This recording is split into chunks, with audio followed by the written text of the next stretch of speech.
Hello, this is Kelly, and I am going to show you how to take your data that you've entered from your monitoring notebook form, your data collection form that you're using, and look at your data in Google Sheets. So the first thing I wanted to show you is on your form in this section. So what I want you to look at is once you come up here to the responses, you are going to go to change response destination, because what it's going to do is as you're collecting data, it's going to dump it all in a spreadsheet, but you want to open a new spreadsheet so you can add formulas and pretty it up and do all that kind of good stuff. So what you would do is click on change response destination, and what you would click on is the new spreadsheet. What it's going to do is take it from the form responses and actually dump all the information into a spreadsheet. And then you would just hit create. But I've already created one, and I want to show you what it looks like. So this is your sheet. I made this pretty. I changed the fonts and everything, but you can see once you enter in the information, it timestamps it, puts their students' names. For the purpose of the video, I just used student 1, 2, 4, and so on. The date that it was observed, so you can kind of see I observed it on the 6th, but whoops, I entered it on the 21st. How was the standard monitored? This could be up to you. This was based on my form. How was this standard monitored? Let's see, the standard. When you double click in the standard, say you choose 2 different standards, they put them all in one line. So for example, student 4 on this line, if you come up here, you can see it was standard 9A, 9E, and 6B. If you keep scrolling, this is where you can see your notes.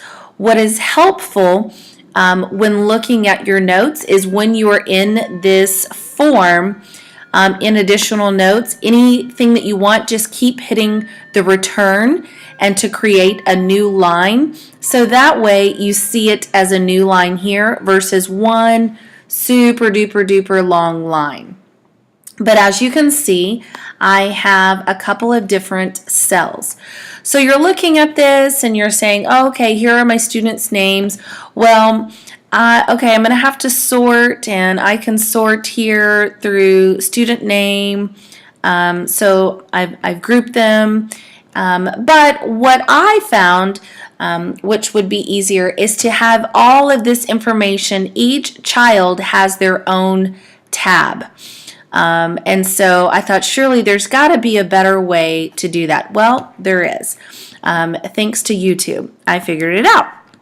So what you're going to do is you're going to create a formula within Sheets so that when you enter information, it dumps it changes the direction of the information and puts it directly in each student's tab. So you can look at each student's information. So here we go. I'm going to tell you the formula, how to use it. I'm going to go really slow, and we'll go from there. So the first thing you're going to do is you're going to create a tab, a different tab. All you have to do to create a tab is click Add a Sheet, and you can see it creates one. All right.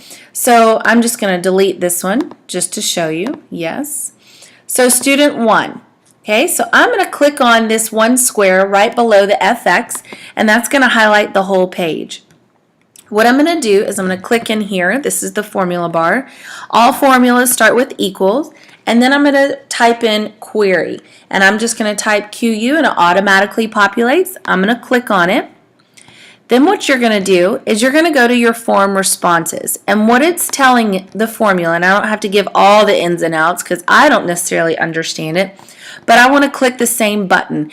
And what that does is it pulls the information from cell column 1A2 all the way through the last possible one, and I can scroll down forever and ever and ever, and it's always going to populate it.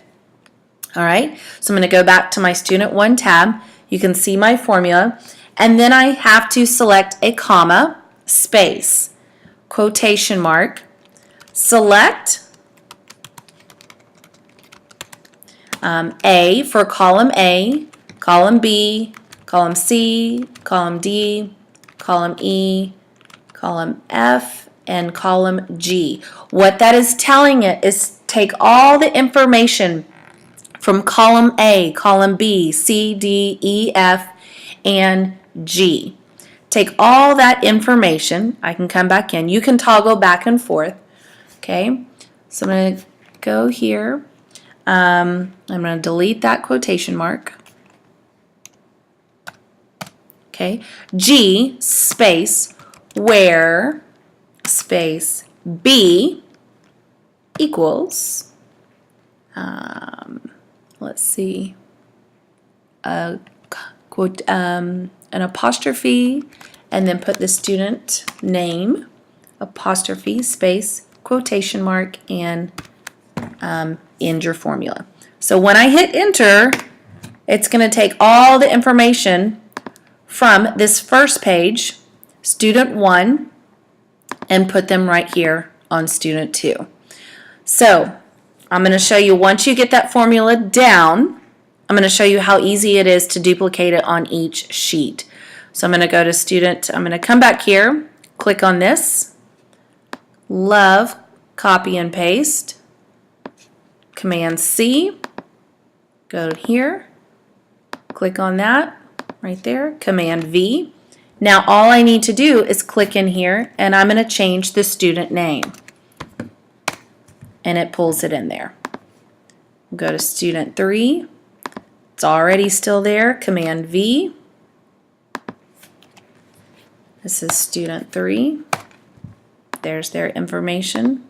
One more time, Command V.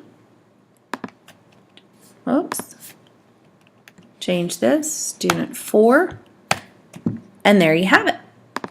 I'm going to show the formula one more time, and you can copy that down, but what's important, I don't know why coding and how all that works, but I just know everything is important, so you're going to want to copy that down, and all you will need to change is the student's name. So this could be Johnny, Sarah, Adam, Greg, whatever their names are, and it will automatically import. So I'll show you how it works.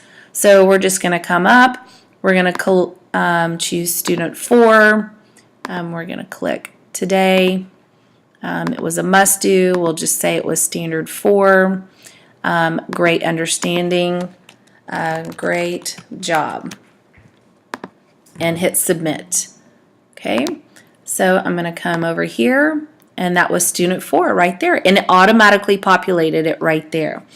What's also cool about this is it will keep all of your information here as well, so you can sort by standard if you needed to, but the unfortunate thing right now is it's only going to sort by your first standard that you clicked on in your form. So when you're clicking your standard, it's going to pull the first one and sort it that way. So that's the unfortunate thing. If someone can figure that out, definitely let us know. I haven't figured that out just yet, but for purposes of collecting data and sorting and looking at it per student to see what they need to work on and how they're progressing right here, definitely works. Thank you.